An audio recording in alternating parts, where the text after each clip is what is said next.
Welcome back to SwitchCorner. Today we're going to be taking a look at Crash Bandicoot 4, It's About Time on the Switch. The latest entry for the Crash universe. It's for sure a little later than other platforms, but have Activision here delivered an experience worth adding to the Switch library, or does it simply crash and burn? I had to do it. So without luck, hit subscribe if you love the Switch as much as we would do here. Join our growing family and let's get started.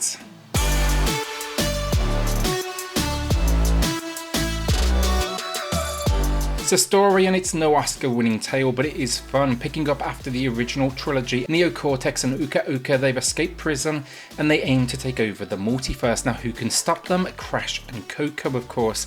After a short sequence where you're kind of like napping down at the beach though, it's off to work you go, kind of like just jumping around the multiverse, the different timelines, the different locations, and it makes for some seriously entertaining and funny moments. This one, it's not made by Naughty Dog, rather Toys for Bob, but they absolutely capture the spirit of Crash in its story and delivery. There's even a few nice nods to past entries and even some other games. Gameplay is exactly what you would expect from the name. Select a level from the multiverse overworld map and jump into action. Now the gameplay for the main part, it's going to be shifting between that classic third person perspective and 2.5D, so all very linear. Occasionally then you can expect a chase moment, so finding you running towards the camera, rail grinding sections, boss moments and even some vehicles of sorts. Controls though, they largely remain the same here. Spin attack, the ground pound, double jump and duck. Crash and Coco though, they can even wall run this time around. Where they've built on the formula though, for me, it's by far the best bit, at least, it's in the form of the power-ups, the quantum masks. These add new abilities like a non-stop spin attack that allows you to fly across large gaps. You can change gravity. My favourite then was one that hid and revealed certain items within the world. Finally, there was one that slows down time, probably for me at least the most challenging, as you had to freeze almost falling platforms and kind of hop your way across before the timer ran out.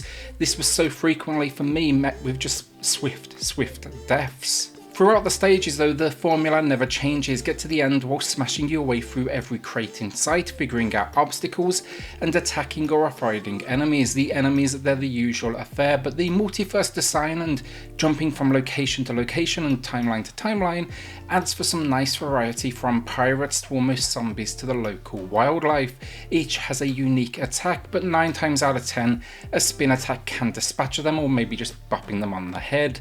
Some enemies, they can be a little cheap, I will say, and frustrating, but for the most part, look, overall I was impressed with the cast. Where Crash succeeds the most for me though, it's got to be the reasons to come back. A run through the main story, just, you know, start to end, no distractions, just kind of very linear. You're looking at 8 to 10 hours, but it's always offering something to make you try again, or maybe attempting to distract you. So think bonus levels that are either within the levels themselves, so you can tackle them, or you can even find things like additional characters that they pop up as like extra levels on the overworld map itself, and you get to control this whole new cast alongside Crash and Coco. A standout for me was Dingodile, who runs around gun in hand. Then there's even throwback challenges. These have you completing skill-based platforming that just gets seriously challenging by the end game, and we haven't even discussed all the unlocks and collectibles and outfits that go alongside this. It's pretty incredible, honestly, just how much they got in here, and it constantly reminds you from a handy main menu that you still have so much to do in each world, whether that's going to be, you know, smashing those crates or finding secrets, and if you do these things, it'll give you diamonds for even more unlocks. Perhaps the highlight though, it's got to be the inverted levels. Basically think alternate takes where the visuals not only change to this almost pop art style, but it dials up that difficulty to a serious level. You even then have 2 difficulty modes to face off against as well if you want to. One for the more modern gamer, think, you know, unlimited lives, more checkpoints, or you can go old school and have both a life count and less checkpoints to assist. As I said, this is what impressed me the most. The amount of content is crazy for those that just like to uncover everything. It's going to keep you coming back for a long time. It's even then wrapped up with 2-player mode, which is pass and play, so you can pass the controller between friends and take turns to either beat the story, face off in speedruns on levels of your choice, or just compete to smash the most crates. Not huge, but if you have someone that wants to play alongside guide you, this is the ideal way to make it competitive. Issues, not a huge amount on a gameplay front honestly. The perspective, it can be a little weird at times, especially with the wall running, the rails and the vehicles. Every so often I'd face a moment where something would, obscure my view and I'd die, or the camera would shift, and for a brief moment it kind of takes the game away from being skill based to almost trial and error. Then a few of the enemies are a little cheap, which isn't anything new for the series honestly, but here an animation would kick in and instant death. The distance though between Crash and the enemy, for me at least, was a little questionable. These moments though, look, as I say, few and far between, but overall for gameplay this is not only a great tribute to the Crash name, but it can absolutely stand alongside them in its gameplay. The controls are tight, it is brutally difficult at points, and some of the platforming, you've got to be near pixel perfect, which is what they had to deliver to do the name justice. Here on the Switch as well, it's worth knowing it is running at 30 frames per second, but I personally had no issues with that. I'm just happy to see more than anything they didn't back down on the difficulty the series is now renowned for. Now sure, there is accessibility options, but I promise you here, you will die over and over again and you'll have a smile on your face the entire time. So graphically speaking, on the Switch the downgrade is clear, but it's still a great looking game rather than straight up poured across what other consoles have. They've clearly spent time here, revisiting it, redesigning some of the skins, adapting textures, and reworking some of the environmental effects. All good things though, because it means they've delivered a stable performance, and I don't think the impact is huge. Now sure, on the Switch you're going to see a fair few jagged edges here, and there's for sure pixelation as well, especially when Crash or Coco do their spin attack. But what I like is they've kept a lot of the scope and background detail found elsewhere, and they've redesigned each character then just slightly to work while still making it all feel right. The main thing I do dislike with the visuals in this version, it's the lighting. It's been removed quite heavily, and it leads, if anything, to a kind of flatter looking image, and the depth that I liked so much on the PS4, PS5 is kind of lost. Image wise then, you can expect 720p docked and 540p handheld, not that the latter really matters on such a small screen. These worlds then, visually incredible at times, from dinosaur-like islands to frozen landscapes that are a pain in the ass, to a parade which is my personal favourite. Everything here feels like a whole lot of love went into its creation by fans of Crash, and that's probably the biggest compliment I could give it. The softer image then, alongside the pixelation, it just doesn't impact the heart of the game, and I think that's the main thing.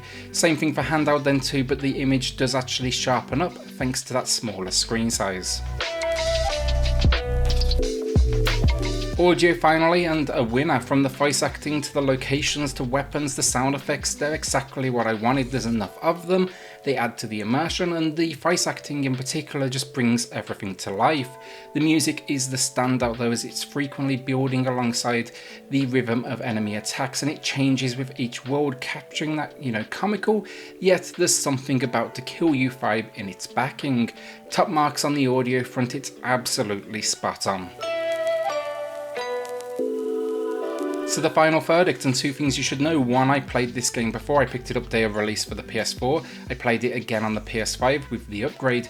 There was no way I could wait. Number two, if that statement didn't give this away, I am a huge fan of Crash. This is my childhood right here, and many, countless nights were lost with friends to just basically dying on repeat. That said, I was always going to be tough on this one from the very beginning. I was nervous going in that first playthrough, and I think that's where it impressed me the most. The second I jumped in, it felt like Crash, it looked like Crash, it sounded like Crash, and I think it was always going to be difficult to impress me, and this ended up hooking me immediately.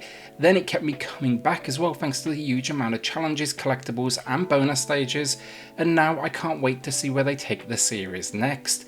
It's also though, not perfect. As much as I've praised it through this video today, it has a few issues. The visual downgrade shows some pixelation, that lack of lighting loses a lot of the depth, which can make some of the platforming just a little bit more difficult.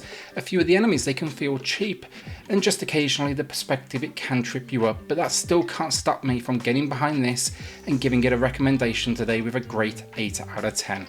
Crash on the Go is pretty much a childhood dream, and it's one I don't think I've experienced since maybe I think it was the PSP last time, and for that reason, the visual sacrifice absolutely worth it. Will you be adding this to the collection though, and do I have any Crash fans out there? Surely there's gotta be a ton, so let me know in the comments down below. With that though, a shout out to the patrons of the channel who are just going above and beyond to support SwitchCorner. It helps more than you know, so thank you all so much. If you do want to check that out for yourself, I have linked it in the video description down below.